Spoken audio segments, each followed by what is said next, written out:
Deixa eu só tirar esse negócio daqui. Deixa eu... Bom, eu vou falar algumas coisas e depois eu projeto se for o caso, tá bom? Que é o seguinte, eu comecei dessa disciplina, como nunca dei esse tipo de disciplina antes, e eu fiquei sem saber como a questão da avaliação. Conversei muito com o professor Luiz Otávio e, e cheguei à conclusão que daria trabalho, marquei o primeiro, trabalho valendo menos pontos, depois vamos aumentando a pontuação até chegar ao final, tá? Para a gente ir se acostumando, tá? Então, eu elaborei um texto para resumir mais ou menos o que nós vimos, tá? E eu passei para vocês 3 referências bibliográficas. Passei 3. Vocês podem procurar outras. Eu até aqui na aula, se não me engano, passei uma outra, no meu PowerPoint tem outras citações.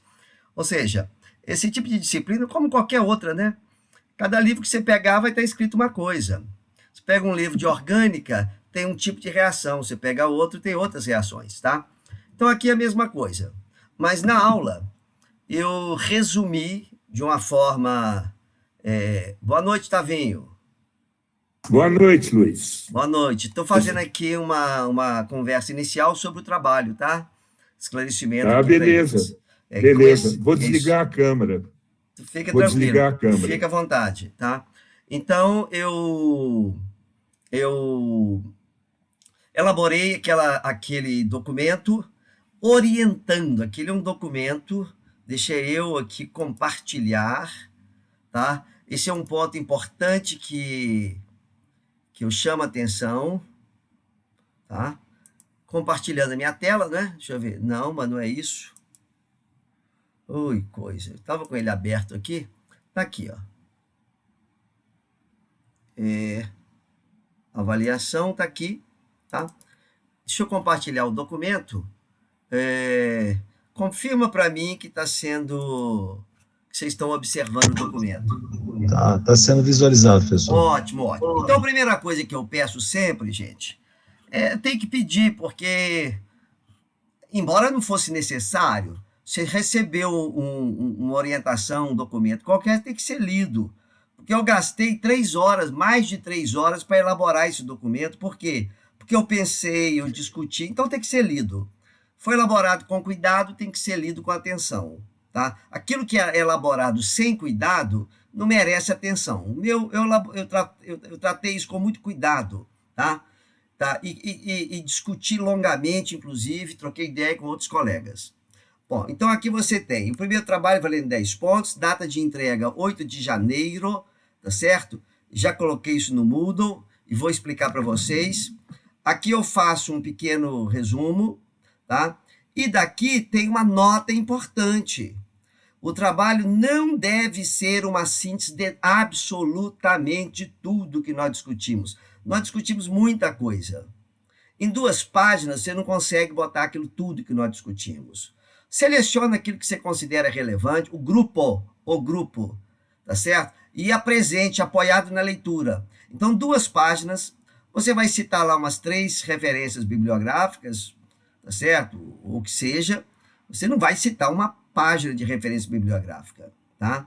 O trabalho ele deve trazer aqui, olha, marcas evidentes de que você leu. Não é um trabalho para você, eu acho que isso é importante. Não, não é. Isso aqui agora é um trabalho em que você deve demonstrar claramente que leu o texto, tá? Isso não significa que você vai copiar pedaço de texto, tá? Ou seja, é um trabalho de síntese, é um trabalho de análise, é um trabalho que você vai ter que demonstrar juntamente com seus colegas, tá? Um grupo de 4, em 2 páginas. Quanto menor, mais difícil, tá? Eu sou revisor de muitas revistas, estou acostumado a ler e avaliar esse tipo de trabalho. A ideia é o seguinte, eu tenho que pegar o texto, eu tenho que ler o texto, ele tem que fluir. Se eu tiver que ler o parágrafo 2 vezes, presta atenção que a ideia não está fluindo, tá? Então, você tem que ler, você tem que... Pede um colega para ler, são 4 num grupo.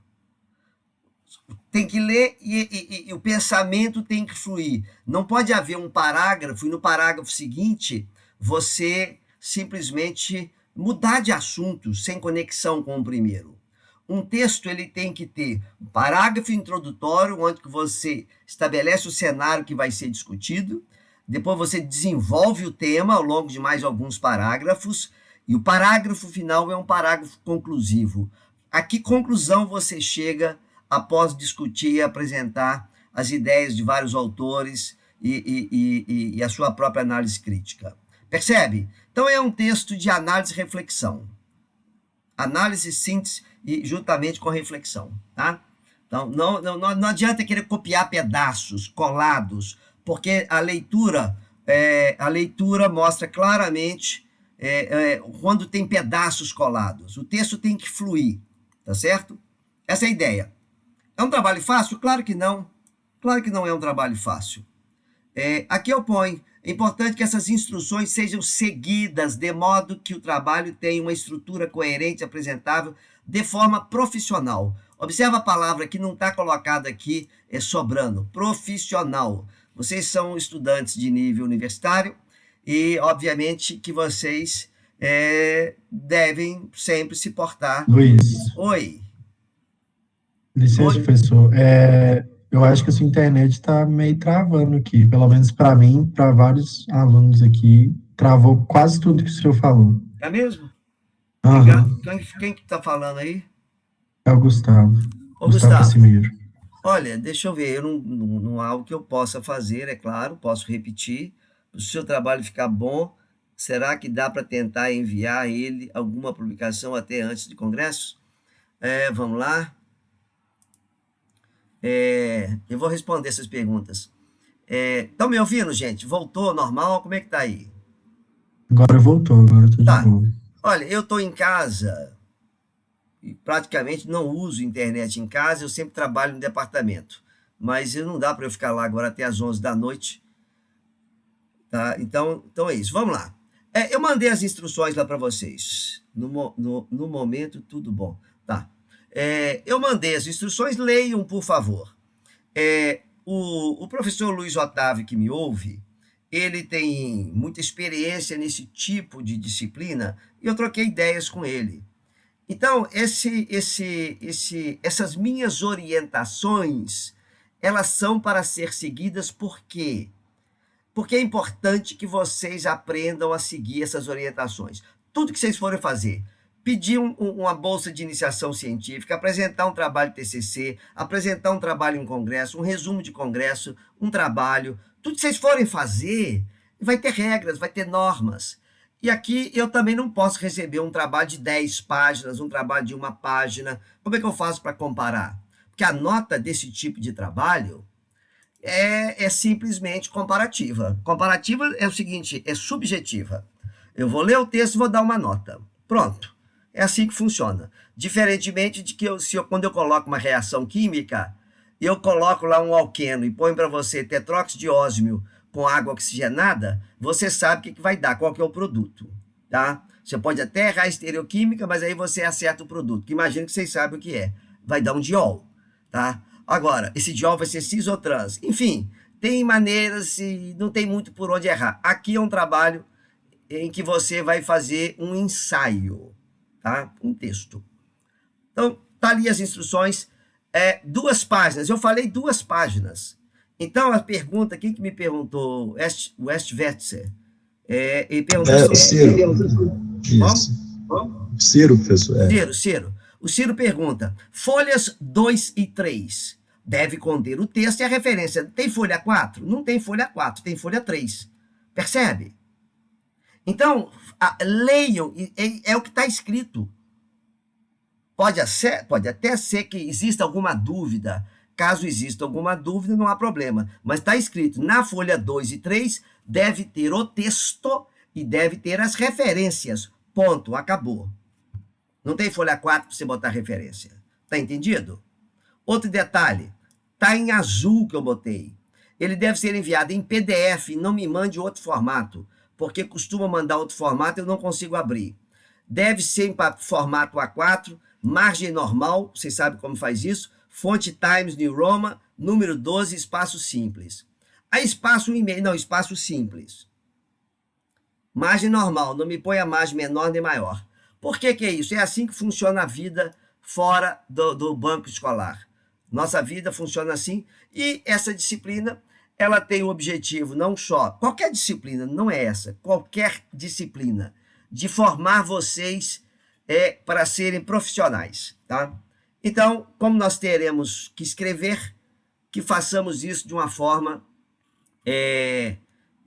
organizada. E daqui eu ponho algum detalhe. O trabalho tem o propósito de permitir aos estudantes demonstrar compreensão e domínio do tema. É a oportunidade que você tem para demonstrar isso, tá certo?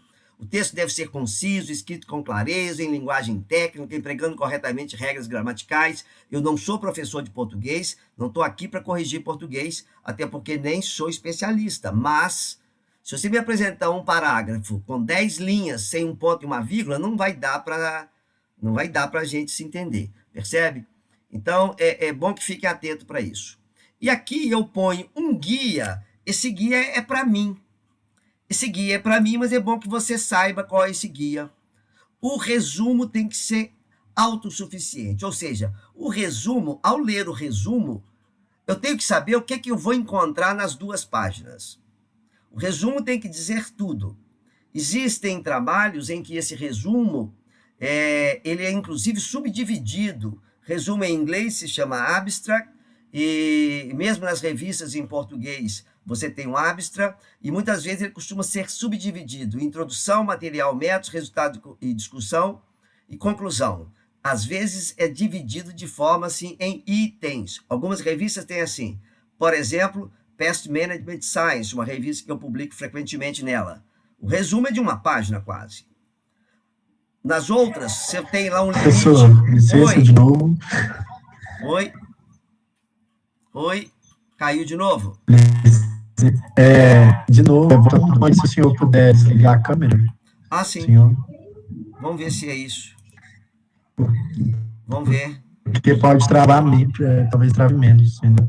Pois é, mas é engraçado. Eu uso esse computador em casa, não vejo problema algum. Nunca tive, é a primeira vez que eu deve ser tendo. a servidora de internet ou algo relacionado. Bom, enfim, pode ser. Então é o seguinte, as instruções estão aí, caso existam alguma dúvida. Então observe, citação bibliográfica. Eu coloquei a BNT. Coloquei a BNT para que vocês procurem essas normas, embora eu não siga a BNT. Eu sigo as normas das revistas onde eu publico. Se você seguir, por exemplo, as normas que você vai encontrar na Química Nova, também está bom. Mas tem que ser uma citação coerente e todas as referências citadas igualmente. É interessante que vocês procurem essas normas da BNT, você acha na internet, para você fazer a citação, tá bom? Plágio, aqui tem uma questão: plágio. Plagiar texto alheio é antiético, é roubo, é fraude. Vocês veem isso na televisão toda hora, não preciso explicar. Mas é aceitável copiar pedaços de texto de outros, de outrem, desde que devidamente informado. Põe entre aspas e fala: segundo fulano, fulano disse, abre aspas. E daí você fecha aspas e depois você comenta. Você vai copiar para comentar. Percebe? Então, é bom que vocês comecem agora, aproveitem, porque eu vou corrigir isso, vou dar um feedback para vocês. Aproveitem para vocês terem essa oportunidade de aprenderem um pouco mais essa questão. Eu vou responder uma questão aqui colocada. Professor, talvez seria melhor desligar a câmera, sim. Deixa eu ver aqui. Alguém tinha perguntado. O trabalho ficar bom, será que dá para enviar para alguma publicação ou até congresso? Mariana, não é o objetivo. Um trabalho de 2 páginas, feitos desse jeito, nunca fiz isso. Isso não é prática. Um trabalho para você enviar para um congresso deve ser um trabalho preparado com muita reflexão, com muita revisão de literatura. Deve ser um trabalho que contenha uma contribuição inédita.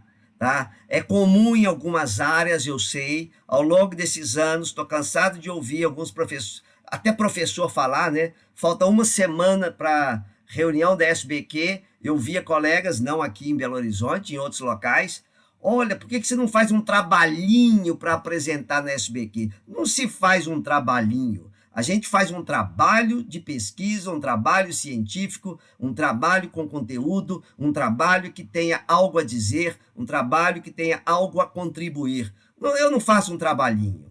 Não, não fazemos. Obviamente, você pode elaborar o seu trabalho ao longo do tempo. Obviamente, o seu trabalho... Com 2 páginas, eu não acredito, porque você deve ter uma contribuição inédita, tá bom? Nada impeça que você pegue essa ideia que você tiver, se ela tiver algo que pareça ser uma contribuição inédita, você elabore mais, e eu, juntamente com aí os outros colegas, podemos contribuir com você para isso, tá? Mas não é o objetivo, não. Nosso objetivo é bem menor, tá? Deixa eu ver se tem mais alguma pergunta. Não? Alguém mais? Alguém mais? Tem alguma pergunta? Não? Então tá. Só mais uma coisa, então. Enquanto não tem pergunta. Eu dividi o grupo, o Moodle me permite organizar em grupos, tá? Permite organizar por um número, que é o ID, que é um número de identificação de vocês, permite organizar pelo primeiro nome, pelo último nome e de forma aleatória. Eu pedi para organizar o grupo pelo primeiro nome. Alguém me pediu aqui, acho que Ana Luísa, dá para eu me colocar com os meus colegas, que eu estou acostumado a trabalhar com eles, etc. Claro, eu poderia eventualmente ter um trabalho manual, mas eu teria um trabalho excomunal para fazer isso, tá certo? Trabalho muito grande para pegar um por um, ficar ouvindo. Não, eu não tenho tempo para isso, tá certo? Não vou ficar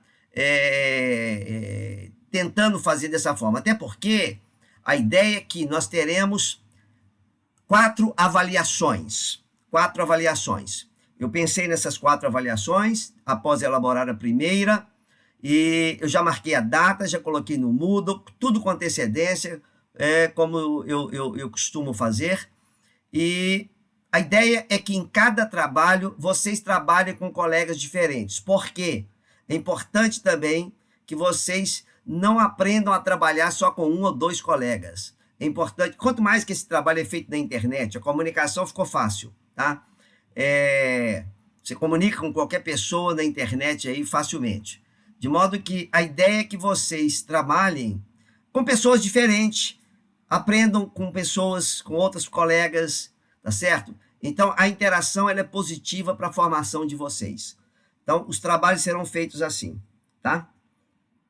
E outro detalhe, leiam as normas lá, mas já adianto aqui também.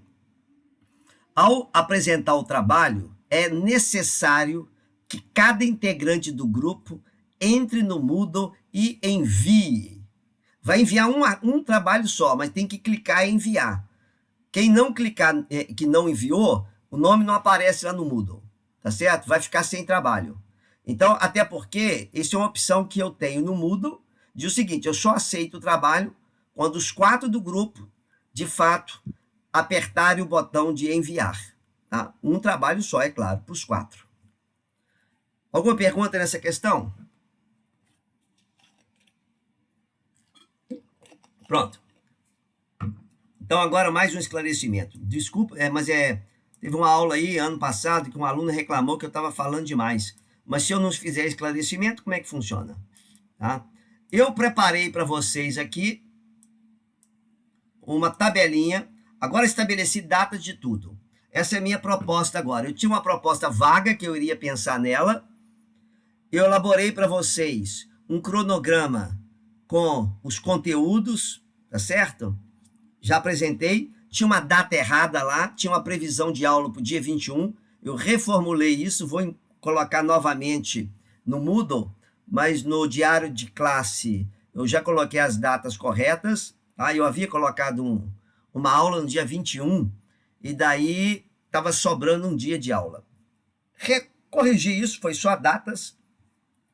O primeiro trabalho vai versar sobre as aulas 1 e 2, sobre essa parte introdutória, valendo 10 pontos. Deve ser entregue, até na verdade eu botei 22 horas aqui, mas eu acho que no Moodle eu botei 23h50, tá?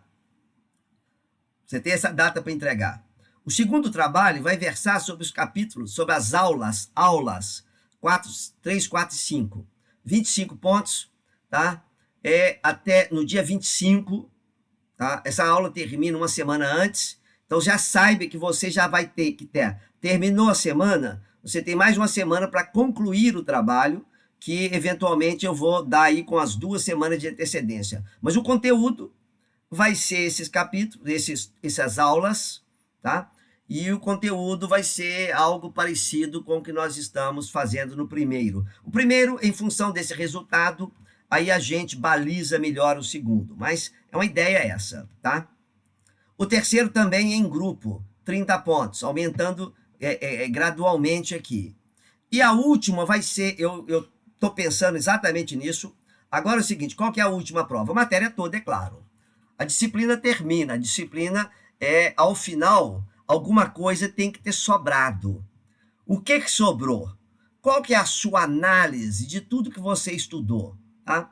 Aí eu vou fazer uma prova para você fazer um ensaio. Você vai sentar sem consulta, pode consultar, mas não vai dar tempo. Você vai sentar e vai escrever, tipo uma redação, igual esse texto, com essas orientações que eu estou dando. Essa é a minha proposta, de modo que eu possa saber exatamente fazer uma avaliação individual, porque a maior parte da avaliação vai ser feita em grupo. Então, essa é a única oportunidade que eu terei, uma única, para fazer uma avaliação individual. Bom, eu acho que chega de comentário, né, gente? Alguma pergunta a mais? Estou falando há 21 minutos. Então, acho que já a prova, então, vai ser uma redação, ô Luiz? Vai ser a última prova? A prova vai ser igual vocês estão fazendo. Vocês não vão fazer um trabalho de 2 páginas? Só que você está fazendo, só que você está fazendo em casa, você está fazendo devagar, você está fazendo em grupo. Aqui não, aqui você vai fazer por sua conta. Vai ser o mesmo estilo, só que você vai sentar e vai redigir. Qual é o tempo que você vai ter que se preparar para isso? Você tem desde o primeiro dia de aula que nós começamos para se preparar. Você não vai começar a se preparar para isso daqui no final. Você já está sabendo o que você vai fazer ao final. Tá certo? Beleza, mas aí essa prova, ela não vai ser assim, no estilo dos outros trabalhos, né? Assim, vai ser uma redação mais simples. É isso que eu estava querendo saber. Não sei o que é simples, não sei o que é simples, o que é complexo. Porque esse trabalho não é complexo. O trabalho é mais complexo, né, Luiz? A gente, tanto que você vai dar mais tempo. A prova, se a gente vai fazer no horário de aula, como é que a gente vai fazer? Olha. Essa questão de dar mais tempo ou dar menos tempo, eu poderia dar todas as 4 avaliações do mesmo jeito. É só a questão de vocês irem se acostumando a escrever, que eu não sei como é que vocês escrevem. Sinceramente, eu não sei. A gente não escreve desde o Enem, Luiz. Não escreve desde o Enem? A gente só escreve relatório na Química, é isso que eles sabem fazer a gente escrever. Mas isso daqui é um texto. Redação de texto, o profissional de nível superior tem que saber. Quanto mais... Todos nós temos que saber fazer isso, tá bom? Então, a ideia é exatamente essa. Oi? Eu também acho que a gente tem que saber, mas assim, eles não formam a gente para isso, é isso que eu estou falando. Por isso é que eu estou fazendo isso. Percebeu? A ideia é exatamente isso. Olha, eu vou ter um trabalheiro para fazer isso, mas para quê? Exatamente para orientar vocês. Eu gastei muito tempo para pensar sobre isso. Por quê? Porque é muito fácil eu fazer uma questão de reação química, etc. Agora, por exemplo, eu estou muito acostumado a analisar projetos, mas muito. Analiso dezenas, centenas de projetos. De modo que, ao ler um texto, eu vou saber se aquele texto está me agradando, se está fluindo ou não. Tá? E daí eu vou discutir isso com vocês. Tá? Não se assustem, vamos devagar. Mas uma coisa é certa, vocês têm que ler. Só sabe escrever bem quem lê muito. Não tem outro jeito. Tá? Pronto. Ô, Luiz, mas assim, a gente vai meio que fazer isso durante a aula, né? Você tem um número mínimo, assim, de páginas? Porque a Marquevara até perguntou aqui, se vai ser duas páginas mesmo. Aqui, não pensei nesse detalhe, tá? Agora eu estou muito distante ainda. Nós todos estamos construindo isso juntos, tá? Agora aqui, Luiz Otávio Fagundes, Luiz Cláudio. Pergunta da Deise sobre a escolha do título, uma vez que o título aparentemente foi dado. Pergunta do Geraldo Cícero. Cada página do texto pode ter duas... Não, uma coluna só. Uma coluna só, por favor. Tá certo? Uma coluna só. Vamos escrever 2 páginas no horário de aula. E vamos avaliando como é que vai indo. Vou avaliar como é que vocês estão escrevendo. Isso é um processo de aprendizagem, tá bom? Não preocupe com a última. Vamos preocupar com a primeira agora. Tá? Pergunta da Deise sobre a escolha do título. Esse primeiro trabalho, eu dei um título muito geral. Mantenha o título e dá o enfoque que você achar que você tem que dar. No futuro, eu estou pensando em fazer algo ligeiramente diferente. Dar o tema e você dá o título. Mas é para depois. O primeiro, já o título está dado. Tá bom? Mais alguma? Nossa, 25 minutos já. Beleza. Beleza, tá. Vamos pensar no primeiro então, tá? Tendo alguma dúvida com relação ao primeiro, me perguntem aí ao longo desse período aí, tá? Mas mãos a obras. Já dei muito texto para vocês. Nossa, tá quente aqui. E vamos continuar então. Olha, ainda bem o seguinte. Eu tenho feito, e vocês estão vendo, eu vou gravar as aulas com o máximo de texto possível, para que é basicamente o seguinte. Vamos continuar então. Superada essa fase, vamos continuar agora. Esse assunto. Eu peguei os títulos dos capítulos do Lester, tá? Como eu coloquei lá no plano para vocês.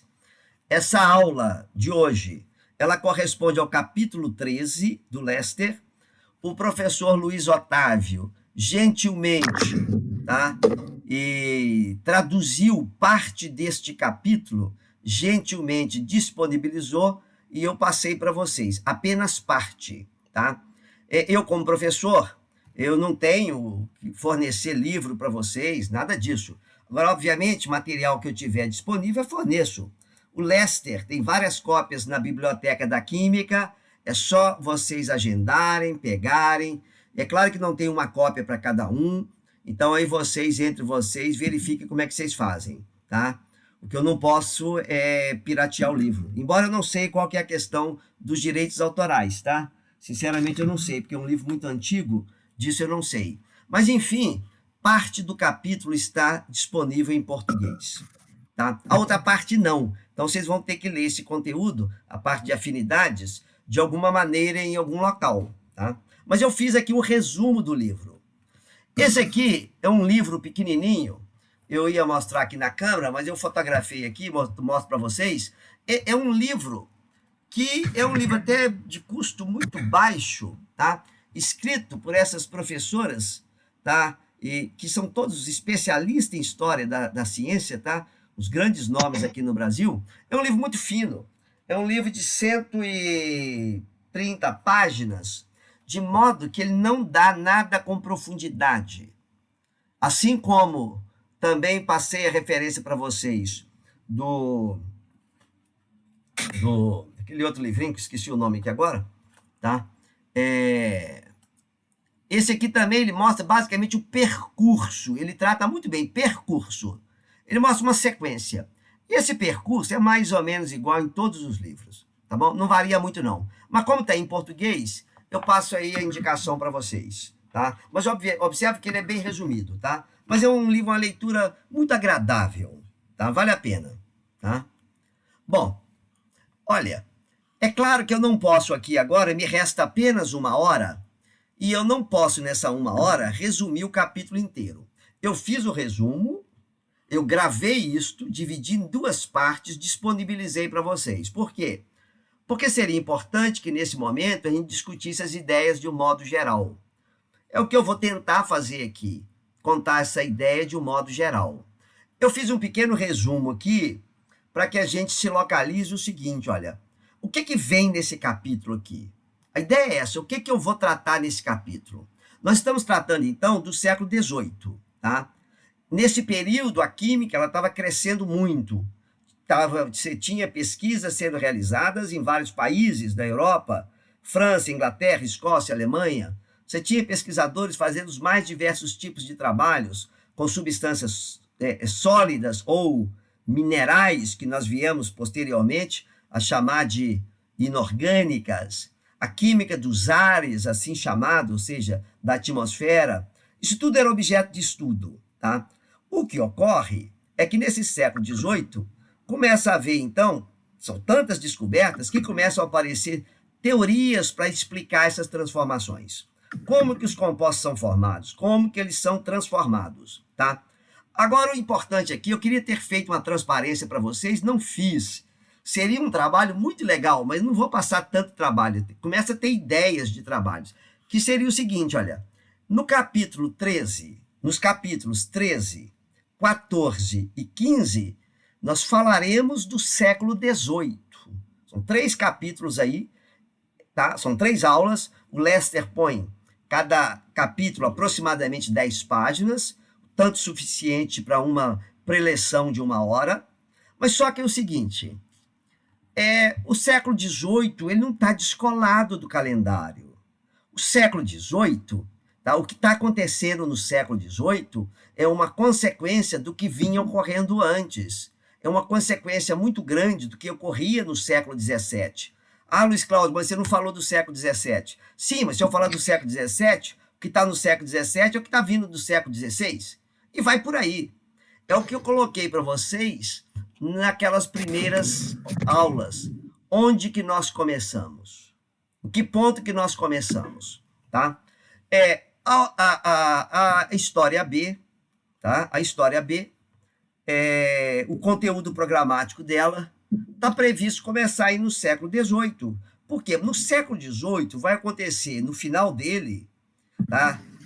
Uma transformação muito grande, que a gente costuma chamar esse final dessas, né, tudo que acontece nesse século, como sendo o ressurgimento de uma nova química. Então, na história B, a ideia é que a gente pegue, a partir dessa nova química, que ressurge no final, já agora sem traços da alquimia, sem traços de ciências ocultas, sem nenhum desses traços, e a gente continua avançando com o desenvolvimento da química. Tá? A ideia é essa. Então, pegamos no século XVIII.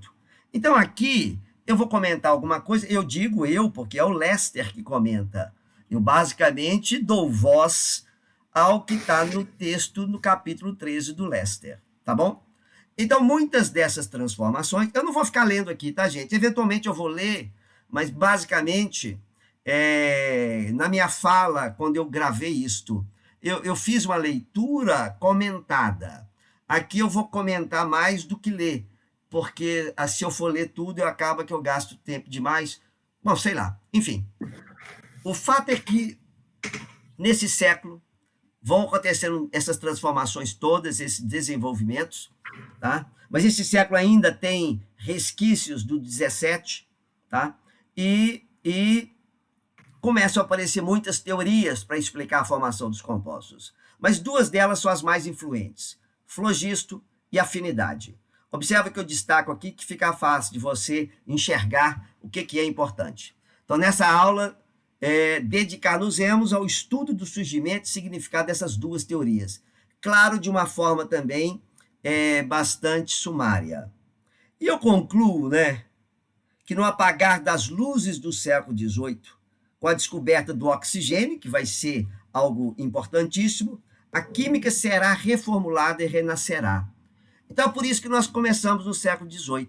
Tá? Mas, nessa primeira parte, eu dividi, para fins da gravação, e não aqui hoje, eu dividi isso em 2 partes. No século XVII, ainda na segunda metade, todo o século XVIII, tá? E, na realidade, desde há muito tempo, um dos problemas que os químicos viviam à volta, químicos né? Na verdade, eu estou chamando de químico aqui, mas os filósofos, né? Eles tentavam, os filósofos da natureza e mesmo os filósofos, eles tentavam entender esse fenômeno da combustão. Observe que esse fenômeno da combustão é um fenômeno que, se a substância pega fogo, facilmente, quem está observando, vê que a massa grande parte daquela massa desaparece, some, sobra alguma coisa, e o que está acontecendo de fato ali? Tá? Então, esse era um dos assuntos que importava muito, tá? Muito antes do século XVIII. E outro assunto que importava muito era o seguinte: hoje vocês já estão fazendo química, já estudaram no nível médio, sabe de ligação química, sabe das forças de atração intermoleculares, né? Atração de dipolo, vocês sabem tudo isso hoje.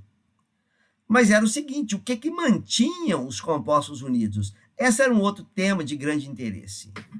Então, nesse período, tá, a quantidade de compostos aumentava, a quantidade de gases que estavam sendo descobertos também estava aumentando. Já se começava a utilizar métodos mais quantitativos agora, tá? E esses dois temas eram objetos de interesse, tá? O fato é que, nesse período, no período mais antigo, né, era comum você expressar a natureza da substância pelas propriedades. Embora isso fosse um pouco mais antigo, a ideia de atomismo, tá, que começa com ser muito estudada no século XVII, ela já era amplamente aceita, mas não totalmente aceita. Ou seja, esse assunto ainda estava em transformação. Tá? A aplicação desses conceitos, né, sobre os fenômenos de combustão, tá, acaba que resulta na ideia de que existiam uma tal de substância do fogo. Tá? Ou seja, o fogo, quando em contato com uma amostra, ele transferia essa, entre aspas, substância do fogo. Ninguém sabia o que era. Tá? Ou seja, essas transformações causadas pelo fogo, ele era de interesse sempre, desde os alquimistas mais antigos. E daí as explicações que eram dadas eram de que existia um princípio, o enxofre era um princípio da combustibilidade. Você tinha a teoria de enxofre e mercúrio. Claro, uma discussão disso aqui seria uma aula inteira. Não é o propósito aqui. O propósito aqui é mostrar para vocês que no século XVIII, a ideia desses princípios ainda existia entre os filósofos e cientistas desse século. Tá? Mas, em função dessas experiências todas em laboratório, começava já crescer essa ideia de que, olha, para ter combustão, o ar, de alguma forma, participava. Porque não se sabia que o ar participava de coisa alguma. Tá? E a origem dessa ideia de que o ar tinha alguma importância, ela remonta a Paracelso, que era lá do século XVI. Olha, já recuamos mais um século aí. Tá? Ele acreditava que o ar, de alguma forma misteriosa, ele contribuía para a vida. E essa ideia, ela acaba, estou seguindo bem a ideia, a sequência do Lester, e o Lester menciona esse alquimista Alexander Seton. Esse Alexander Seton teria escrito esse livro, tá? Que seria Uma Nova Luz da Alquimia, traduzindo para o português, né? Aí está em latim, eu não sei ler latim, mas a tradução seria algo do tipo Uma Nova Luz para a Alquimia. Químicum seria química, né? Mas a tradução que eu encontrei foi alquimia. Esse químico eu encontrei traduzido para inglês como alquimia. Esse Seton, na verdade, ele não publicou esse livro, tá? Esse Seton teve uma vida complicada, tá? Eu sei pouco da vida dele, e o Lester não menciona nada, nem mesmo a data de nascimento, mas ele era escocês, tá? E, na realidade, em 1601, pouco antes aí da morte dele, e ele teve uma morte trágica, teve um navio que naufragou perto da cidade que ele morava, na Escócia, e ele recuperou a tripulação, ajudou a todo mundo que estava lá, tinha naufragado, deu abrigo e tudo mais. Era um navio holandês. Esse pessoal depois voltou para a Holanda e o Seton acabou indo pagar uma visita para eles.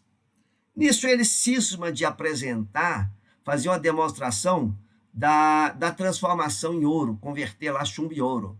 Ele faz essa conversão, e o pessoal vê que ele era capaz de fazer, e daí ele começa uma peregrinação louca pela Europa, indo em várias cortes. No final ele termina na Saxônia. Ele vai dessa peregrinação, termina na Saxônia. Lá o eleitor é o chefe, né? Eu não sei como é que eu traduziria isso para o português, tá? Mas seria o governante da Saxônia, tá? O tal do Christian II. O Christian II abriga ele e ele faz a demonstração, mas no final das contas o que ele queria mesmo era o segredo. O cetro não dá o segredo, ele é preso, torturado. No final das contas, ele acaba morrendo por conta dessa tortura, mas encontra um tal de Sendivógios. Esse Sendivógios, aí está escrito, tá, no livro, de que um seguidor dele, não, o Sendivógios acaba fazendo de tudo para pegar o segredo do Séton, chega a casar com a viúva do Séton, tá? Para poder tentar arrancar o segredo, mas não consegue, porque a viúva era ignorante, não sabia o que o marido fazia, ignorante no sentido de não conhecer o trabalho do marido, e no final das contas, esse Sendivógios acaba publicando esse livro, que é de autoria do Séton, tá? Mas muito pouco se sabe sobre ele. Mas nesse livro, ele diz que o ar contém um espírito vital que alimenta a vida, tá? Enfim, cada personagem que vai aparecendo daria uma longa história. E é interessante, digo para vocês, ao lerem essas transparências aqui, se tiver uma curiosidade, procure saber um pouquinho sobre o personagem, porque não dá aqui para gente, e nem eu também tenho esse conhecimento profundo de cada personagem. Cada um vai ter uma biografia extremamente complexa, tá? Mas aqui ele é só um intermediário aqui, mostrando de onde vem essa ideia de que o ar é importante, tá? Bom, aqui tem um personagem interessante, tá? Personagem do século XVII, um dos mais importantes nomes da química. Alguns dizem que a química começa com ele. Eu não tenho minha opinião.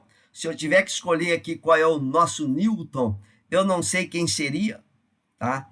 Eu sempre fui simpático ao Boyle, tá? Era um nobre, sétimo filho eu acho que o título seria barão em português, tá? Que era o governante de uma região na Irlanda, tá? Ele era um nobre, extremamente rico, e o Boyle, ele tem uma série de histórias interessantes sobre a vida dele, mas o fato é que o Boyle, ele escreveu muitos livros. O que a gente mais conhece de ouvir dizer é o químico cético, tá certo? Mas, enfim, o fato é que o Boyle, resumindo, porque senão eu não avanço na história com vocês, tá? O Boyle, ele acaba que faz muitos experimentos. Ele contrata esse camarada que está aqui embaixo, que é o Robert Hooke, que por si só acabou se tornando um pesquisador de muita fama, de muito renome. Mas o Robert Hooke era 8 anos mais novo e não tinha a riqueza do Boyle. O Boyle viveu para o estudo, para a pesquisa e para a religião. Aos 17 anos, mais ou menos, eu acho que a idade era em torno disso, ainda adolescente, ele se encontrava em Veneza e teve um temporal daquele que parecia que o mundo ia acabar. No desespero, achando que aquela seria a última noite dele, ele fica em muita reflexão, e ao ser poupado, ao terminar o temporal e ele sobreviver, ele acaba que entende aquela noite como sendo uma mensagem divina e dando a ele uma oportunidade, tá, para continuar vivendo, para divulgar o cristianismo, para viver para as coisas de Deus. Então Boyle, que estava numa turnê desde os 11 anos pela Europa, tá, ele decide naquele momento, segundo seus biógrafos, a se dedicar ao estudo das Escrituras. Com toda a riqueza que ele tem, ele patrocinou, inclusive, a tradução da Bíblia para muitas línguas, para o árabe, para todas as línguas que vocês imaginarem, inclusive para línguas de tribos de nativos da América. Observa bem, ainda no século XVII, traduzindo Bíblia para índio americano, para algumas daquelas etnias. Então, ele teve uma importância muito grande, um trabalho muito grande, mas ele entendia também, os biógrafos não dizem isso, mas em algum local eu li, que ele entendia que uma das maneiras melhor, tá, de provar a existência de Deus seria entendendo a natureza, desvendando os mistérios da natureza. E daí ele dedicou a sua vida a estudar a natureza. Tá? Claro, estudou muito, estudou os trabalhos dos alquimistas. Eu não li os originais do Boyle, mas de acordo com a história, com os analistas, com os críticos, a escrita dele é confusa. Tá? Um professor, o presidente da Royal Society, numa apresentação, disse inclusive o seguinte, olha, apresentação pública, tá? Vou repetir o que o presidente da Royal Society of Chemistry disse. Olha, os escritos do Boyle, o químico cético, é muito confuso, é muito complicado de ler, tá? O estilo dele é confuso. Aí ele completa: acho que meus alunos de doutorado estão se baseando no trabalho de Boyle para escrever as teses dele, tá? Então, para que o trabalho de vocês não pareça com o químico cético, tá? Não leiam, pelo menos antes de fazer esse trabalho, por favor. Bom, Boyle acaba que, como se imaginava que o fogo tinha partículas que penetrava, por exemplo, quando você faz uma calcinação e a massa do metal aumenta, é porque tinha algumas partículas que penetravam. Então ele fez uma experiência, ele fez a queima do enxofre na presença de ar e queimou. E ele fez a queima do enxofre no vácuo e não queimou. Então, Boyle mostra que o ar participa, assim, tá, desse processo de combustão. O Robert Hooke, que eu já disse, foi assistente, contratado, construiu os experimentos, os aparelhos, era muito habilidoso com isso, tá? E construiu os equipamentos que o Boyle usava, e trabalhava em Londres com ele. E acabou que depois ele próprio virou um cientista de renome, tá? E num desses seus trabalhos ele diz que uma parte do ar é sim importante. Ele acreditava nessas partículas nitrosas. Aqui aparece a coisa mais mística de novo, né? Partícula nitrosa, que não sabe o que é isso, a partícula nitrosa, tá? Bom, enfim, essas ideias eram propagadas no século XVIII. Muitas delas foram aceitas, muitas nem chamaram a atenção dos químicos. Muitas nem chamaram a atenção dos químicos.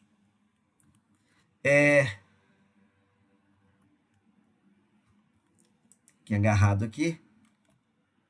Eu gostaria de saber se está todo mundo me ouvindo ou se essa internet caiu. Só dá um toque aí, se está ouvindo. Ok. Tá, então eu vou continuar contando a minha história, tá? Entre um slide e outro, eu coloco aqui para vocês, pode copiar isso daí, tá? São dois trabalhos interessantíssimos na Química Nova. Não está no Lester. Isso, Química Nova em português. Um dele fala desse Walter Charleton, que nem me lembro de ter lido sobre ele no Lester. Não me lembro. Se li, não me lembro, tá? E fala da teoria atômica. É um trabalho de 4 páginas desse professor Paulo Porto, que também é uma referência nessa área, tá? E nesse trabalho de 4 páginas, ele dá um panorama dessa questão do atomismo, tá? No século XVII. Tá? Então, é um trabalho interessante para ser lido. Não dá para eu comentar todos, mas como é um trabalho em português, vale a pena.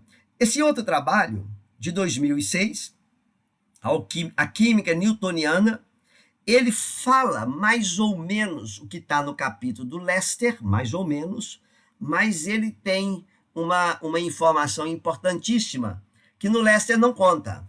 Eu estou falando que nós vamos tratar dessas teorias das afinidades e do flogisto, tá? Por quê? Porque na Inglaterra e na França, eu volto no artigo, tá? Não saltei à toa, não. Tá? Na Inglaterra e na França, as teorias atomísticas, elas em grande parte eram aceitas. Tá? Em grande parte eram aceitas. Tá? Mas na Alemanha, essas ideias mais antigas, elas ainda perduravam e tinham mais influência, tá? E de todas essas teorias, a que teve mais aceitação foi a do flogisto. E teve ainda a teoria das afinidades, que é o objeto dessa aula. Essas duas teorias apenas.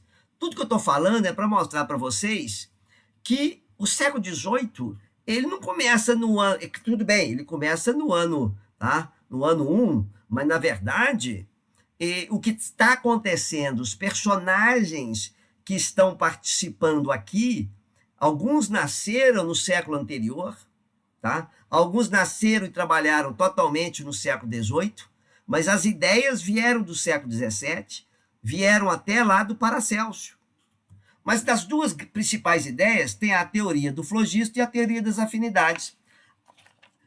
Então, esse artigo é interessante, depois, para uma leitura, assim, para complementar um pouco, tá? Até porque está em português, vocês vão ver um pouquinho mais sobre essa teoria atomística.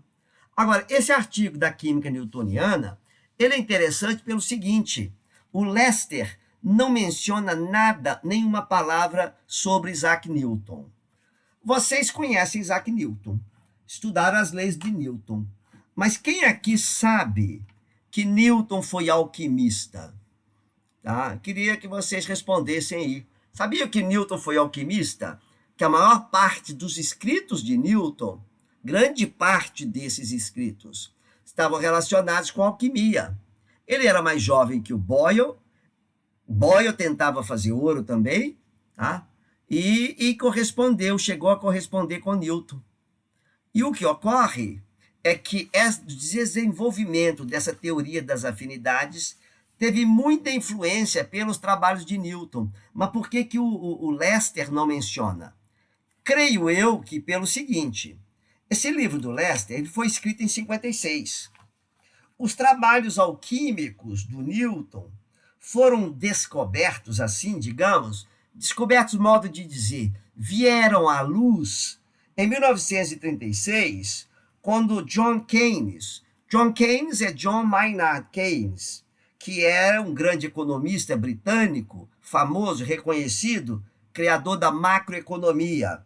John Keynes, que nasceu em 1883 e morreu em 1946, 10 anos antes de morrer, ele já era lorde, tá? Já tinha um título de nobreza aí. Ele comprou um baú, tá? Provavelmente de algum familiar do Newton, contendo esses escritos. Ao analisar os escritos, eu vou ler agora para vocês, hein? Agora estou lendo, hein? Eu vou ler para vocês, abro aspas, tá? Abro aspas. Ele declarou, numa apresentação que fez, o seguinte, observa bem, Newton não foi o primeiro no século da razão. Foi o último dos babilônios e sumérios, o último grande espírito que penetra o mundo do invisível e do espírito com os mesmos olhos que os que começaram a edificar nosso patrimônio cultural há mais de 2000 anos. Observa bem, Newton era tido como sendo o pesquisador, o filósofo que transformou a física, introduziu um novo paradigma, e aqui eu introduzo essa palavra, paradigma, não vou falar disso aqui agora, no texto, nesse artigo que eu menciono para vocês, tá? Vale a pena ler, ele tem uma página explicando essa questão do que é um paradigma, o que é a teoria do Kuhn, tá? Sobre essas revoluções científicas. É quase uma página, não dá uma página. Tá certo? É na página 393.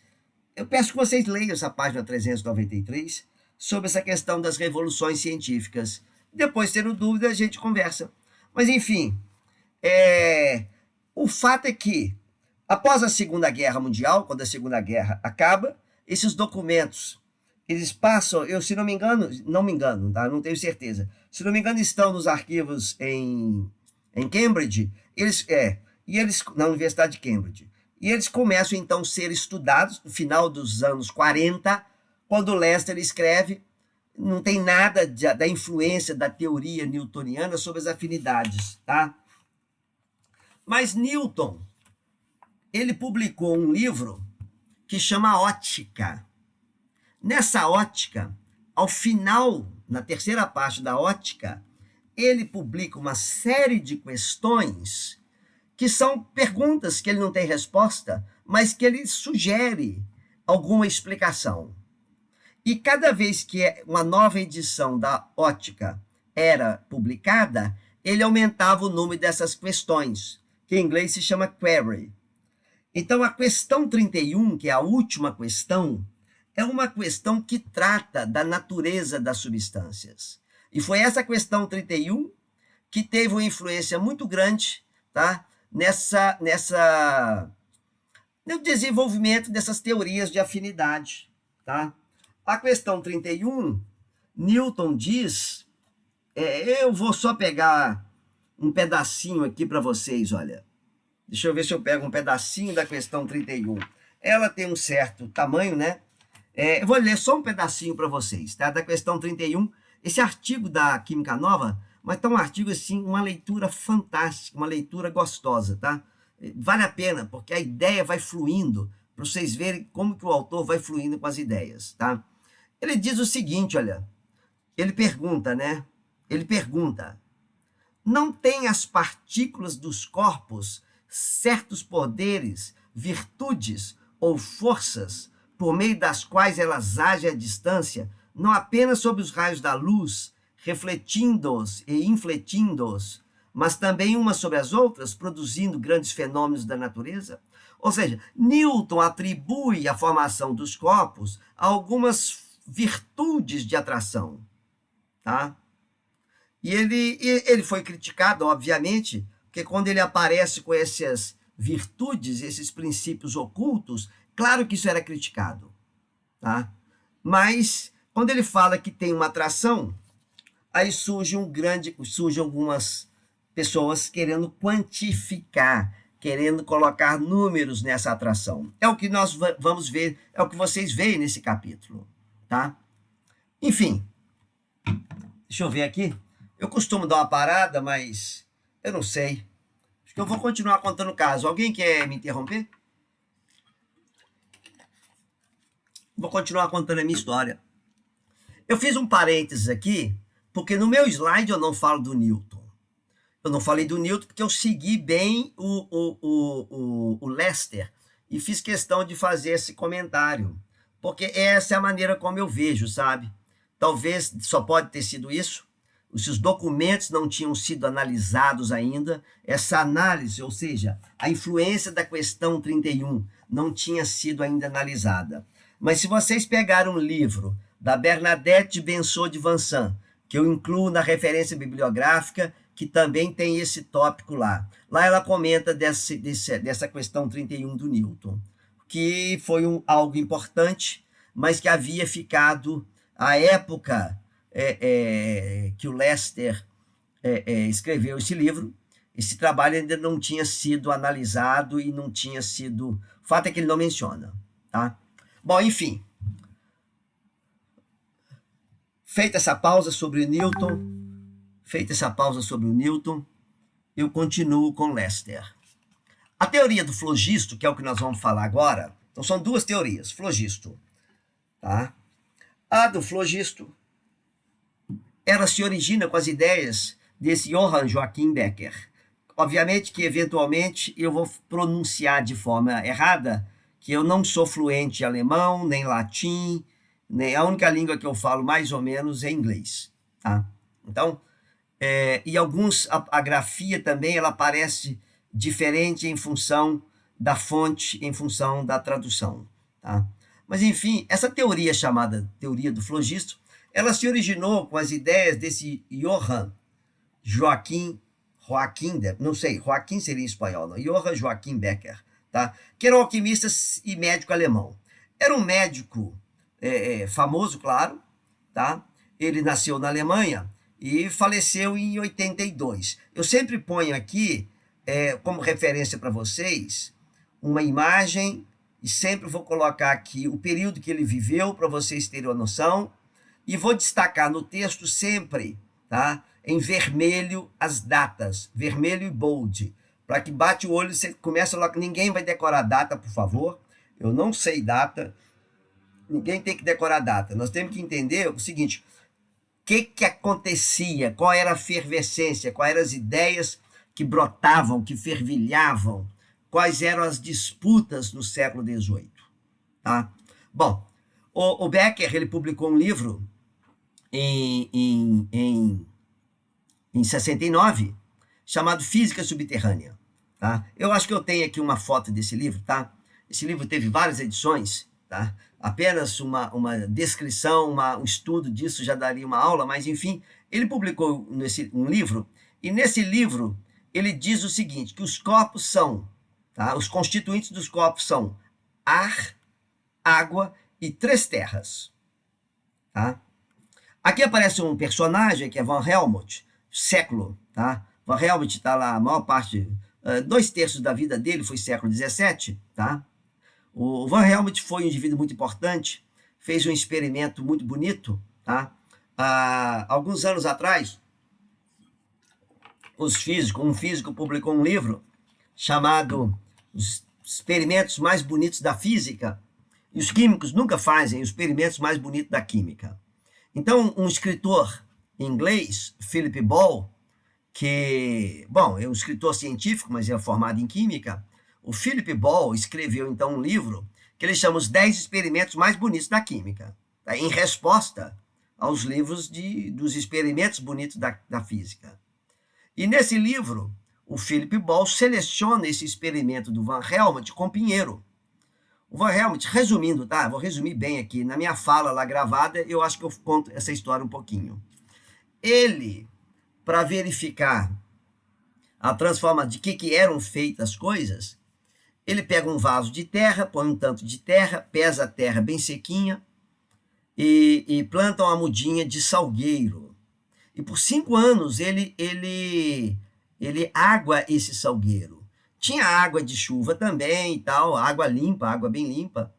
E o salgueiro vai crescendo, é claro. E ao final do experimento, ele arranca o salgueiro, determina a massa da árvore agora, já um arbusto, seca a terra, pesa de novo. Oi. O áudio está falhando muito. O áudio está falhando de novo? Que coisa, hein? Sim. Olha que coisa. Geraldo que falou, né, Geraldo? Olha, quando falhar, fala. Não deixa... Não adianta mandar mensagem que eu não vejo. Mensagem, eu estou vendo mensagem, mas eu não vejo. Porque no modo de apresentação não tem como ver. Estão me ouvindo agora, o Gustavo? Tá? Bom, vou continuar falando.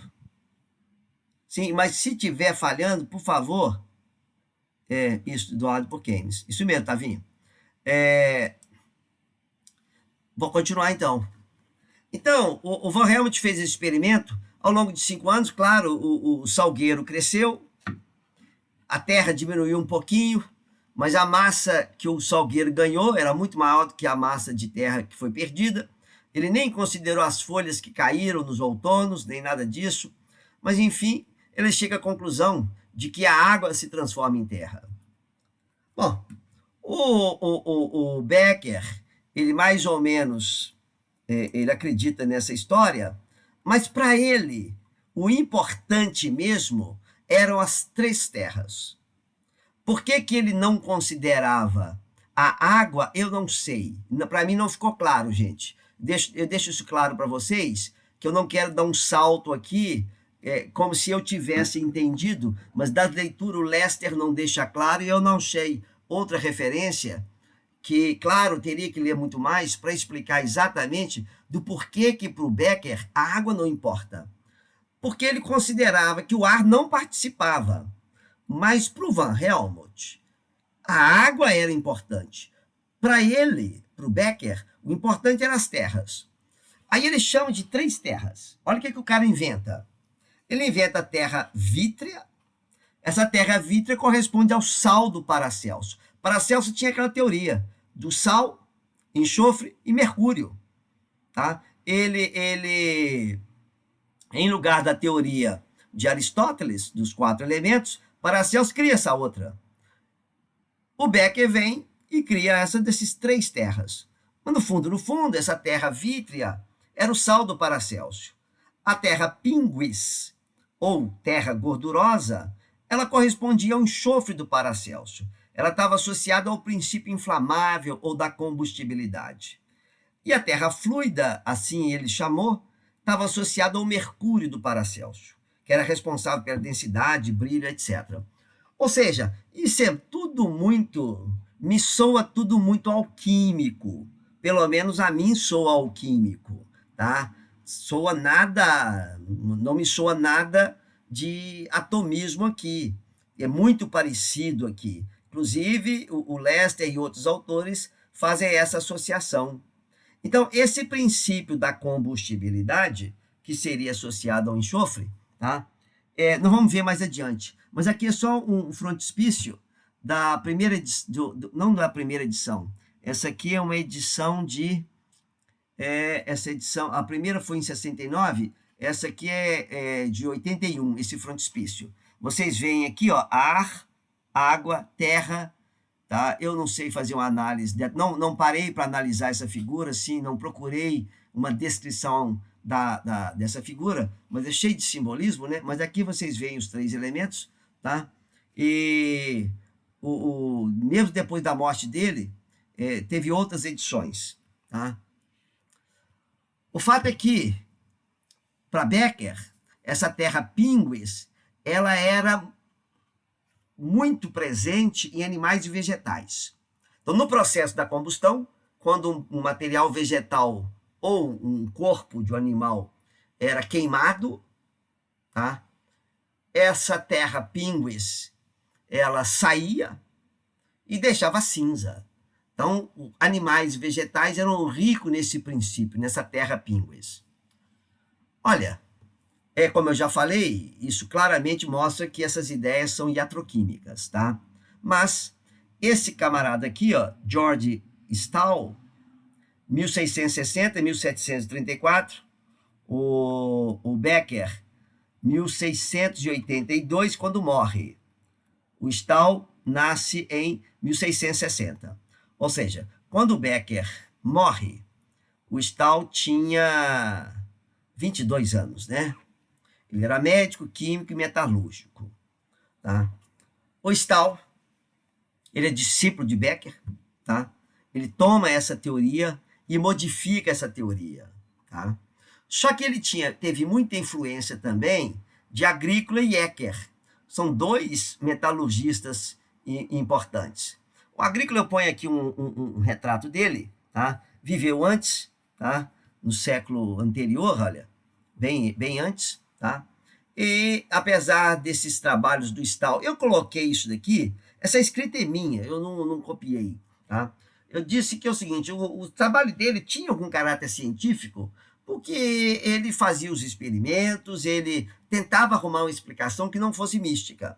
Mas, no final das contas, acabava que tinha uma parte que era mística, tá? Segundo os historiadores, os trabalhos dele também eram confusos, tá? Ele escrevia, misturava latim com alemão, usava símbolo alquímico, claro, como todo mundo nesse século, quase todo mundo nesse século, até onde eu sei, usava símbolos alquímicos, tá?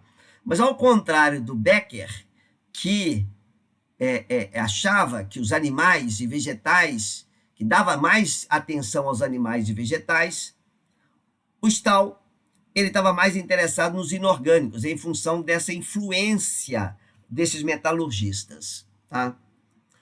Ele aceitava a existência de átomos, mas, além das propriedades mecânicas, ele achava que esses elementos tinham algumas propriedades intrínsecas, tá certo? Que essas partículas, elas eram atraídas por outras forças, tipo das newtonianas que eu falei, tá?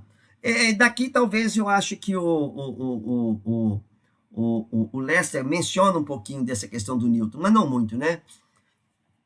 E ele fala que esses compostos resultantes da atração dessas partículas eram os mistos, e que esses mistos, eles iam se agregando, até que chegavam num tamanho que podia ser observado, tá?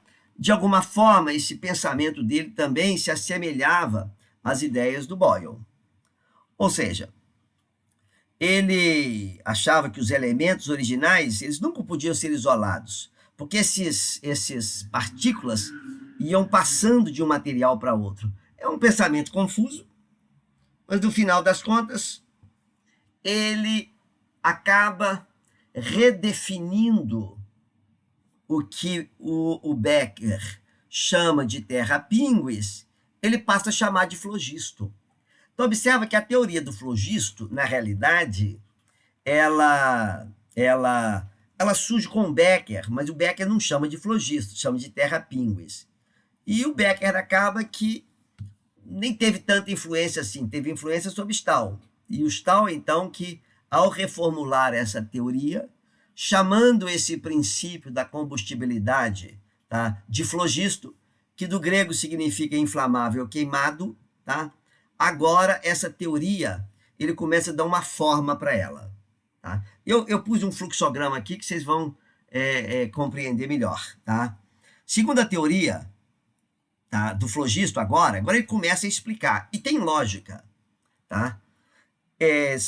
Eu acho que não é exagero dizer, pelo menos em alguns historiadores eu li, que a teoria do flogisto é considerada a primeira teoria química. Embora, é claro, o que é o flogisto não se sabia. Mas é uma teoria que ela explicava as transformações químicas sem ter que recorrer a forças ocultas. Era um princípio, e esse princípio funcionava assim, olha. O metal, quando é aquecido, ele perde flogisto. Tá? Você pega o metal, quando você pega o metal e calcina, o metal se transforma em óxido. Então, nesse caso, no processo, ele se transforma em óxido. Esse óxido aqui é o nome que a gente usa, tá? É um nome moderno. Isso era chamado de cal. Quando o metal é composto, portanto, o metal ele é flogisto mais cal. Ou seja, para o Stahl, o metal é mais complexo do que o óxido. Estou chamando de óxido aqui, termo moderno, tá? Mais do que a cal. Ou seja, você pega o metal ao aquecer, a massa aumenta. A massa aumenta porque, é inevitável, na minha cabeça é inevitável pensar no oxigênio, mas presta atenção que não tem oxigênio aqui. Você tem algo no ar que você não sabe o que é, nem sabe se esse ar está participando. O fato é que ao aquecer o metal, Stahl dizia que ele perde flogisto e se transforma em cal. Tá? No caso, o flogisto, ele é perdido, o metal libera flogisto para o ar. Então, o ar, ele sim é importante para a transformação. Mas ele só participa como um meio mecânico para dispersar e não reage. Porque eu falei do Van Helmont. O Van Helmont entendia que o ar também era necessário para a combustão. Então, para o Stahl, o ar era necessário, mas como um meio para receber e dispersar o flogisto. Claro que nós sabemos que não é nada disso, tá certo? Vocês estão ouvindo essa história e pensando, né? Poxa, mas é tão óbvio para a gente hoje. Sim, é óbvio. No século XVIII, essa era uma ideia avançada. Essa ideia perdurou por décadas, tá? De que existia algo chamado flogisto e que esse flogisto era liberado quando o metal é aquecido. Ou seja, se você quiser regenerar o metal, que é o princípio da metalurgia, né? Você pega a cal, ou seja, o óxido, e o que você faz para transformar um óxido num metal? Você reage com carvão, né? Você tem uma reação de óxido-redução e regenera o metal. Como é que ele explicava essa questão? Para regenerar o metal, era necessário fornecer flogisto à cal. Você pega a cal, dá flogisto para ela, ela se transforma no metal. Ou seja, metal é cal mais flogisto. Para isso, esta deve ser aquecida com substância rica em flogisto. O que era rico em flogisto? É a mesma coisa que era rico em terra-píngues. Tá? É material vegetal e material animal. Ou seja, carvão era um dos materiais que era mais rico em flogisto. é o que se usa na metalurgia, o carvão. Tá? Assim, ao se misturar e aquecer uma cal, o que é cal? É metal menos flogisto. Com carvão, o carvão transfere flogisto para cal, transformando no metal. Confuso, né? Primeira vez que eu vi isso há muito tempo, eu achei confuso. Deixa eu fazer um diagrama para vocês aqui, ó. Construir um diagrama. Presta atenção no diagrama que é melhor. Esquece a leitura aqui. Você tem cal. Cal é óxido. Quando você mistura ela com carvão e aquece, o carvão libera o flogisto reage com a cal e dá esse cal mais flogisto. O que é cal mais flogisto? É o metal. Pronto. Então eu transformo um óxido em metal, dando flogisto. Como? Pegando um material rico em flogisto. Faz sentido, né? E como é que eu converto o metal na cal? Eu aqueço. Ao aquecer, o flogisto é disperso no ar, sai. Então, o metal perde o flogisto e transforma na cal. Eu acho que com o diagrama fica claro, né? Ou seja, o metal é cal mais flogisto. Carvão mais cal vai dar metal. O carvão transfere o flogisto para a cal. O ar exerce um papel puramente mecânico. Se o ar fica saturado de flogisto, é claro que a reação para de acontecer, porque o ar ele não pode ficar saturado de flogisto. Então ele explicava tudo, tá? Ô, gente, ficou clara essa ideia? Porque essa é que é a ideia central, tá certo? Agora, como é que ele explica que quando você perde flogisto, a massa aumenta? Presta atenção que nessa época, Stahl não estava muito preocupado com coisas quantitativas, não. Stahl estava mais preocupado com a observação, com o qualitativo. Mas é claro que tinha gente de olho, é claro que tinha gente vendo que é o seguinte, olha, se perde alguma coisa, como é que a massa aumenta? Aí ele vinha com a ideia, não, é porque o flogisto tem massa negativa. Perde a massa negativa, então a massa aumenta. Aí começa a aparecer, na verdade, muitas inconsistências, tá? E os seguidores do Stahl e ele próprio arrumavam explicação, tá? Explicavam tudo. Como diz um ditado, né? Explicar eu também explico, eu quero entender, né? Mas eles explicavam, tá? Bom, então a teoria vai andando e nesse meio do caminho, tá? Eu apresento para vocês um outro personagem, que é o Hermann Boerhaave. Tá? Boerhaave era um médico muito famoso. Se você entrar na Wikipédia, você vai digitar Boerhaave. Eu acho que o nome está escrito errado, eu acho. Eu acho que eu escrevi errado ali. Tá? Eu acho que eu escrevi, mas enfim. Tá errado aqui, ó. Tá? Aqui está errado. Ele é um médico muito famoso. Se você digitar aí na Wikipédia, só Boerhaave, você vai encontrar a primeira coisa, síndrome de Boerhaave, que existe até hoje, os médicos estudam, é um problema no esôfago que ele descobriu, tá? Era um médico muito famoso e respeitado, tá? E o Boerhaave escreveu um livro, eu não sei se eu coloco isso daqui, em algum momento talvez eu fale, tá aqui embaixo, ele escreveu esse livro, Elementa Químia, e esse livro, ele passou a ser um livro padrão que teve muita influência no ensino de química, tá? E em função dessas inconsistências, né? Ora o flogisto tinha massa negativa, ora o flogisto tinha massa positiva, ora o flogisto nem tinha massa porque era um princípio, ou seja, tinha alguma coisa esquisita com esse flogisto, tá? Se você leu esse texto e achou que estava confuso, é porque é assim mesmo. Ora ele era massa positiva, ora negativa, ora não tinha massa, enfim. Então, Boerhaave escreve esse livro e ele não aceita isso, essa história do flogisto, tá? Ele diz que o seguinte, ele chama o princípio da inflamabilidade, ele chama de alimento do fogo. Observe que ele dá um outro nome agora. A gente começa com terra pínguis, flogisto, agora aparece o alimento do fogo, tá? E, embora ele mude o nome, não aceite flogisto, essa explicação do Boerhaave para esses fenômenos acaba que pode muito bem ser enquadrado na teoria do flogisto, porque o alimento do fogo é mais ou menos o flogisto, tá? Mas, como Stahl, ele acreditava sim que o ar tinha um papel mecânico, só mecânico, tá?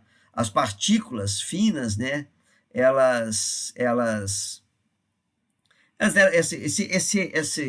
esse flogisto, por exemplo, como eu já disse, ele era disperso lá no fogo, tá? Mas Boerhaave acreditava que o ar tinha esse papel mecânico nas transformações químicas. Para ele, as substâncias eram formadas por partículas finas. Bom, partícula fina me dá uma ideia de atomismo. E ela podia penetrar dentro dos materiais, tá? E alterar essas forças que mantinham esses materiais unidos. Olha, essas partículas finas, tá?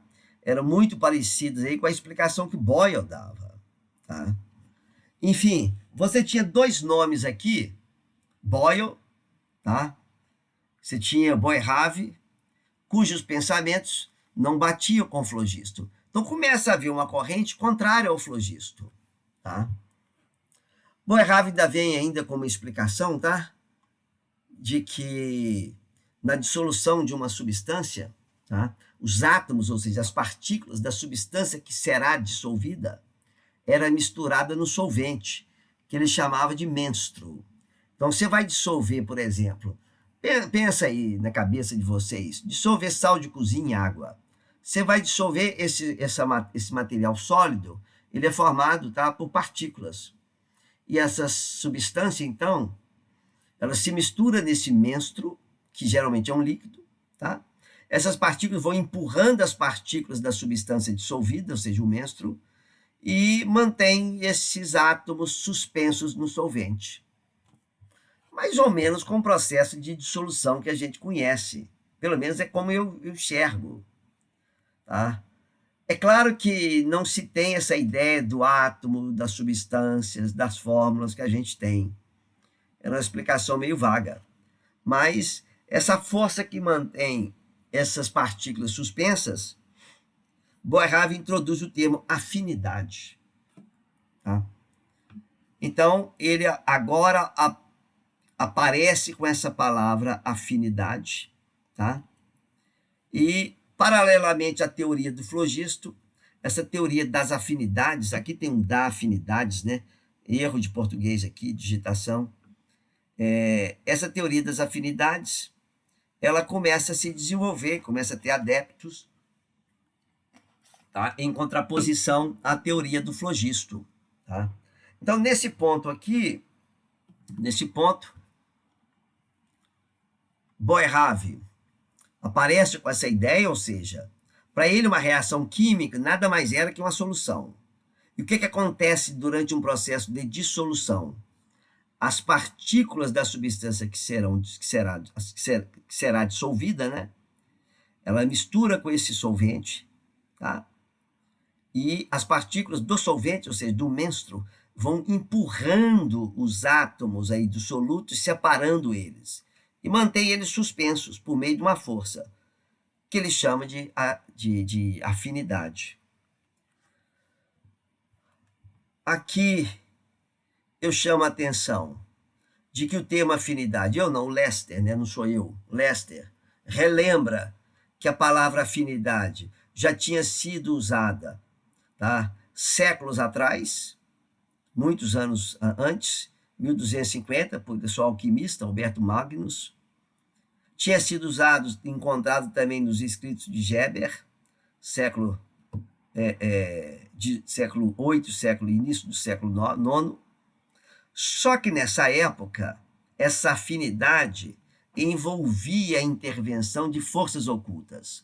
Aqui para o Boerhaave não, tá? Enfim, com essas ideias acontecendo, tá?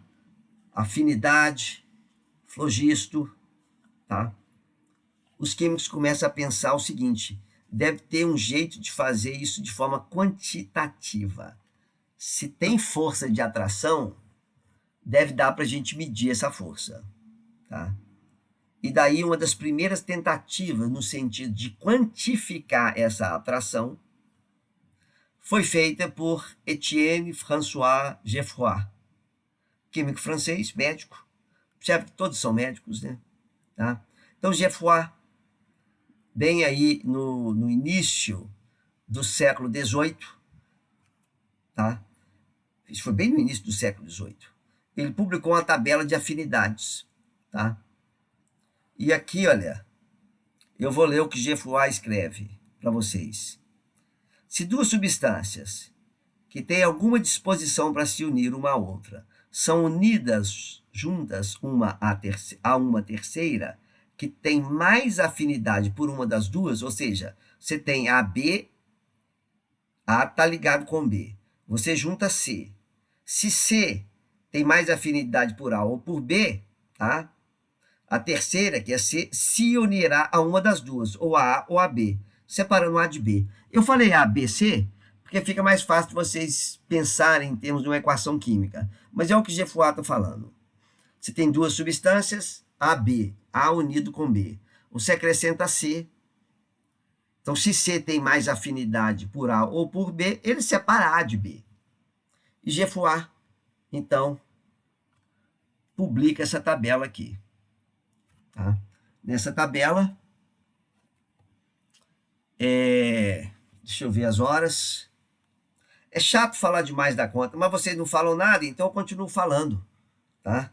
O ideal seria se a gente estivesse conversando, né? Mas estou contando a história que vocês vão ler, tá? Mas, e faltando, quando tiver faltando, já faltam faltam 12 minutos. Quando tiver faltando uns 7 minutos, eu faço um resumo. Então, o Geoffroy publica essa tabela de afinidade. Observe que é só símbolo alquímico, não tem jeito de a gente saber, a menos que você pegue e faça a tradução. Essa tabela aqui, eu peguei, eu disse que eu reproduzi desse livro, desse artigo da Química Nova, que eu passei para vocês lá atrás. Mas ele está aqui, tá? Então, é claro que aqui está por português, porque foi publicado. E o Mocelin, René Mocelin, ele teve autorização do professor Huguemar, que publicou isso no livro dele, que tem um capítulo extenso em português, exatamente sobre esse tema aqui. Tá? Huguemar publica isso com detalhes. Tá? Enfim, aqui tem 16 colunas, no topo de cada coluna tem uma substância, e abaixo dela a substância que reage com aquela que está no topo. Tá? Então, essa que está aqui no topo, está aqui, espírito de ácido. Tá? Espírito de ácido. Espírito de ácido é ácido clorídrico, se não me engano. Não, aqui está, esse daqui é ácido vitriólico, é o sulfúrico, cadê ele? É este daqui, o sulfúrico. Então, vocês olhem o código depois, com calma aí. Tá? E aqui nesse artigo ele dá mais, ele explica com detalhes aqui. Mas vamos lá. Se você pegar essa substância que está logo aqui, essa daqui é o hidróxido de sódio. Essa daqui é amônia. Essa daqui a terra absorvente é um óxido, né? E essa última aqui, substância metálica. Então, o que ele diz é o seguinte, eles estão organizados aqui em ordem de reatividade, de afinidade. Este tem mais afinidade ao ácido do que o que está embaixo. Em outras palavras, se o ácido estiver ligado com este daqui, e você colocar o hidróxido de sódio, ele vai deslocar isso daqui. Então, já fiz a primeira trabalho, e essa tabela é construída com base em resultado experimental. Fez muitas reações químicas para ver aí quem desloca quem, de várias classes de compostos, tá? Você tem aqui vários metais, ouro, estanho, água, enxofre, prata, antimônio, vários ácidos, vários metais. Então, aqui começa. Quando vocês começam a aprender lá no segundo grau, reações de dupla troca, por exemplo, essas coisas estavam sendo investigadas aqui. Essas análises estavam sendo feitas aqui. Como é que você sabe se um composto, ao ser misturado com outro, vai reagir? Hoje nós sabemos porque isso há séculos vem sendo feito. Mas no início você tem que misturar e investigar, tá? Eu não vou ler isso aqui. Oi, fala aí. A Daisy perguntou aqui assim, se os elementos não podem ser isolados, como é que atribuíam propriedades a eles? As propriedades são macroscópicas, né? São macroscópicas. Aquelas propriedades antes como é que chama? Antes dos atomistas, né? Eram propriedades observadas, né? Você tem cor, você tem brilho, volatilidade, muitas propriedades, né? Inflamáveis, tá? Agora, observa que esses conceitos são conceitos confusos, né? São vagos, confusos. Tanto são confusos para a gente hoje, como eram confusos naquela época, que nem todo mundo aceitava. Aqui, o Lester apresenta duas teorias, mas tinha muitas outras explicações. A própria teoria do flogisto, cada autor, isso eu vi em algumas referências, cada autor, às vezes, dava uma explicação ligeiramente diferente. Era tudo muito confuso, né? Bom, TV curto, eu gastei aqueles 25 minutos, aqueles 25 minutos vão me faltar, mas essas aulas aqui estão gravadas, e obviamente a minha fala aqui é diferente da fala quando eu gravei. Mas a escrita é a mesma, o enredo é o mesmo, é como duas pessoas ouvem uma história e reconta. Cada um vai recontar com um detalhe, tá? Hoje eu contei alguns detalhes que eu não tinha contado quando eu fiz essa gravação. Mas, enfim, o primeiro a publicar uma tabela, tá? Fazendo reações, organizando as substâncias em ordem de reatividade, ou seja, tem sim uma atividade. Essa daqui tem uma força de atração pelo ácido maior do que a que está embaixo. E essa tem uma força de atração maior. Ou seja, começou a quantificar de maneira científica. Tá? Essa abordagem, é claro, ela acabou angariando uma série de seguidores. Os químicos começaram a pensar, nós também podemos agora medir, quantificar essas atrações. Tá? E esse outro químico, sueco, Bergman, ele então publica uma compilação enorme de dados. Disse que o Bergman chegou a fazer 30 mil experimentos. Presta atenção, 30 mil experimentos.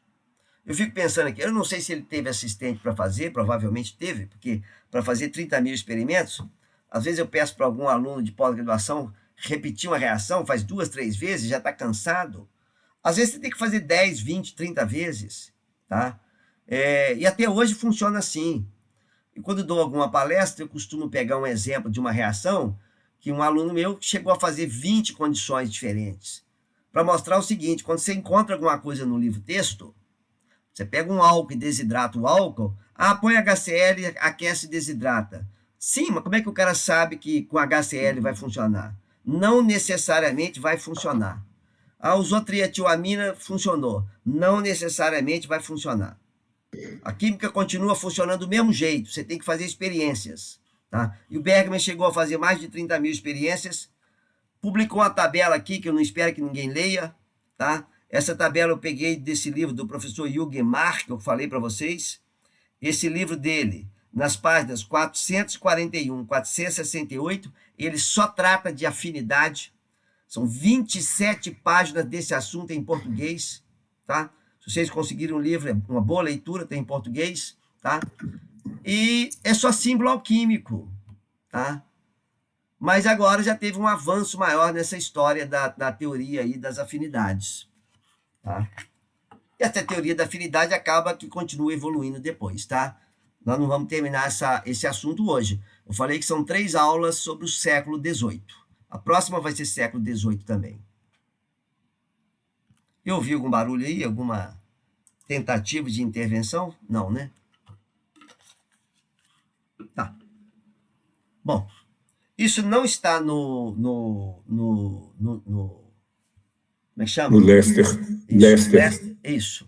Não está no Lester, tá?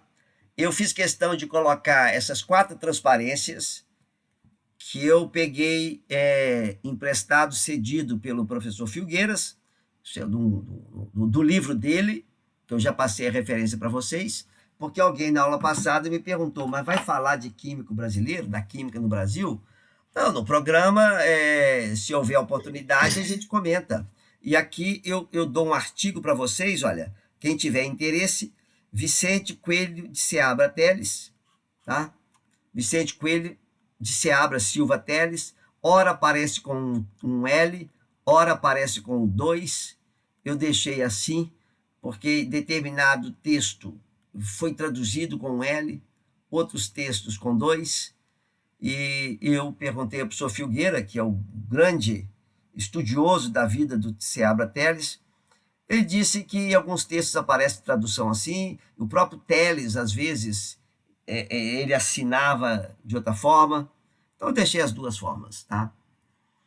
Aqui, só para a gente concluir a nossa aula, então, não vou fazer o resumo que eu gostaria, mas eu vou concluir a aula dizendo o seguinte: pegue essa parte final, ouçam lá o áudio, mas eu chamo a atenção que o Vicente Seabra Teles, ele nasceu em Congonhas do Campo, aqui pertinho.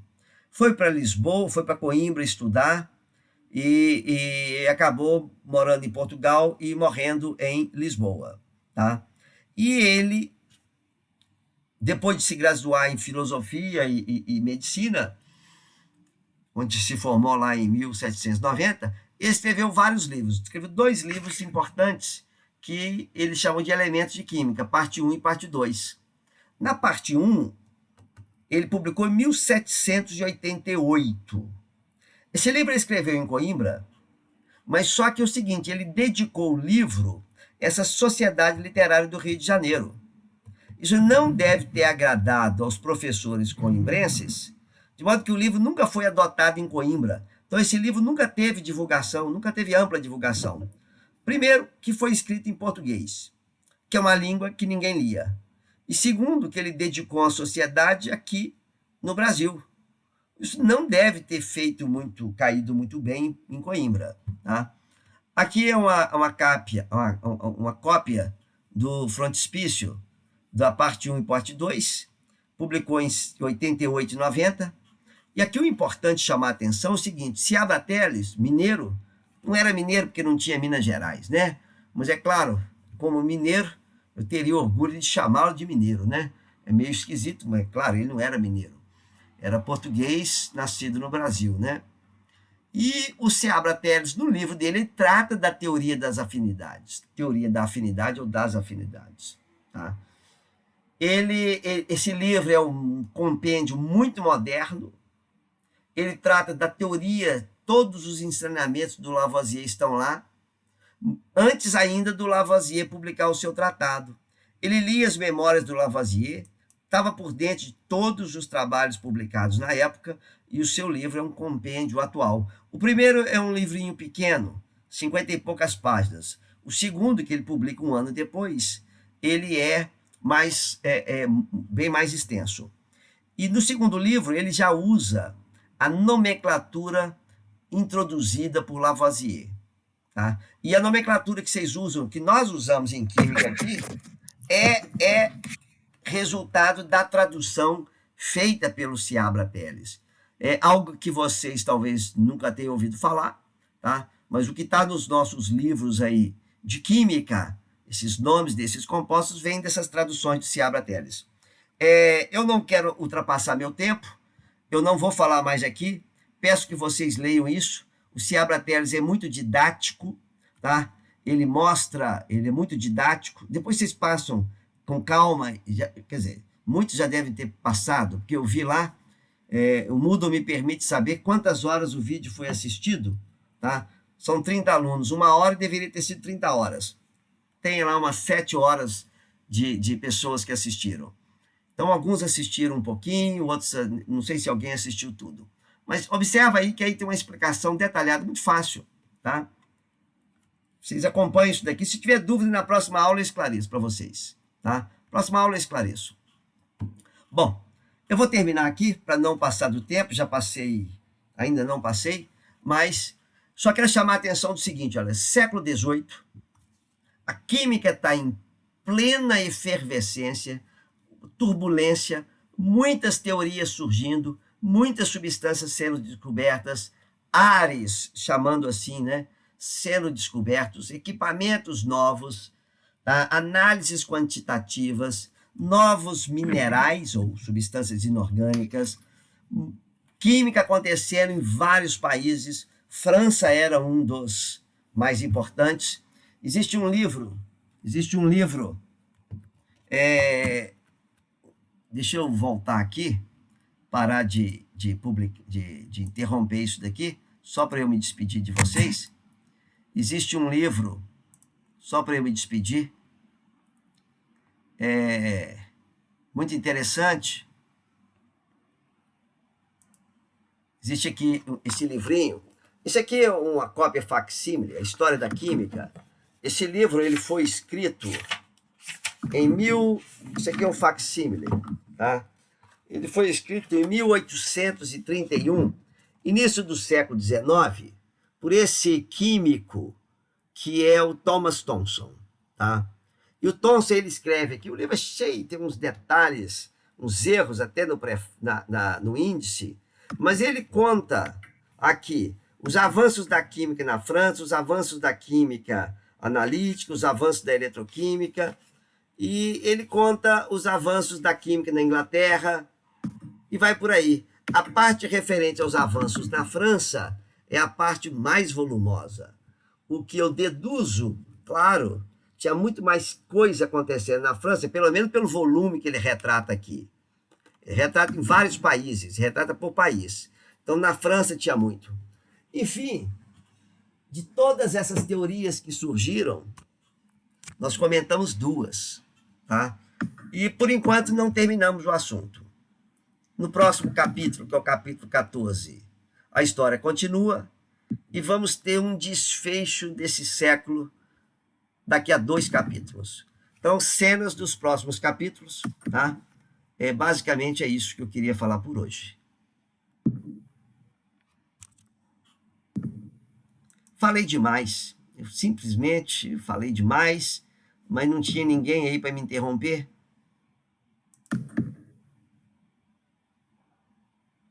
Bate-papo. Ô, Ciro, obrigado, Ciro. Mas não tinha ninguém para interromper. Boa noite, professor. Até a próxima. Obrigado. Tchau, boa noite, Beatriz. Luiz, A aula que você gravou agora, você vai disponibilizar ela pra gente? Eu até posso. Quem que tá falando? Ana Luísa. Ô, Ana, mas é que você assistiu a aula? Ah, Eu já gravei a aula. Quer dizer, eu não sei quantas gravações. Você eu percebe? Eu não acho tô que não. não tô falando só pelo conteúdo, não, porque realmente o conteúdo tá bem parecido com o vídeo que você postou no YouTube, mas eu tô falando que é porque no início você tava falando sobre trabalho, esclarecendo umas coisinhas, e aí, tipo, se eu pudesse ver de novo, assim, mas assim, se não tiver como, não Eu tem posso, problema. não há problema. Mas eu posso, não tenho problema. Mas talvez por conta da minha idade, eu tenho dificuldade de entender, sabe? Eu tenho dificuldade de entender. Porque antigamente você assiste a aula, toma nota. Hoje ninguém toma nota. Você assiste a aula, você tem que gravar, tem que filmar, tem que... eu acho que eu estou velho para isso. Mas está aqui, eu gravei. Vou até interromper.